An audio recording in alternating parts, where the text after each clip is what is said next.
আজকে বানাবো মটর পনির। কড়াইয়ে গরম জল ফুটে যে উঠেছে, পনিরটা দিয়ে একটু ভাপিয়ে ঠান্ডা করে নিয়েছি। তেল গরম করে ওই গোটা পনিরটা একবারে ভেজে নিয়েছি, তারপরে পিস করে নেব। খানিকটা তেল তুলে রেখে দিয়েছি। অল্প তেলের মধ্যে দিয়ে দিয়েছি গোটা জিরে ফোড়ন, গোটা গরম মশলা, পেঁয়াজ কুচি, আদা কুচি, গোটা রসুনের কোয়া, দুটো কাঁচা লঙ্কা ফাটিয়ে দিয়েছি, দুটো টমেটো দিয়েছি। এবার এটা ভাজা ভাজা করে ঠান্ডা করে নিয়েছি, মিক্সিতে দিয়ে পেস্ট করে নিয়ে চলে এসেছি।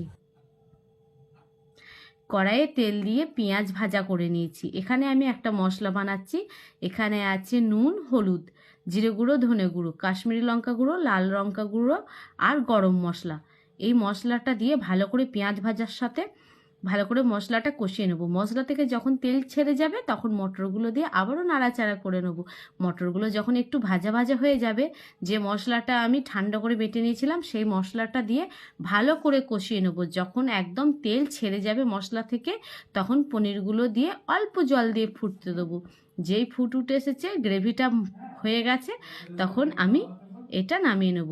আর মটর পনিরটা খেতে খুব ভালো হয়েছিল। কী দিয়ে আমরা খেলাম সেটা তোমাদের সাথে পরবর্তী ভিডিওতে শেয়ার করছি। কেমন হয়েছিল মটর পনিরটা অবশ্যই কমেন্ট করে জানাবে। দেখা হচ্ছে পরবর্তী ভিডিওতে। সকলে ভালো থাকবে।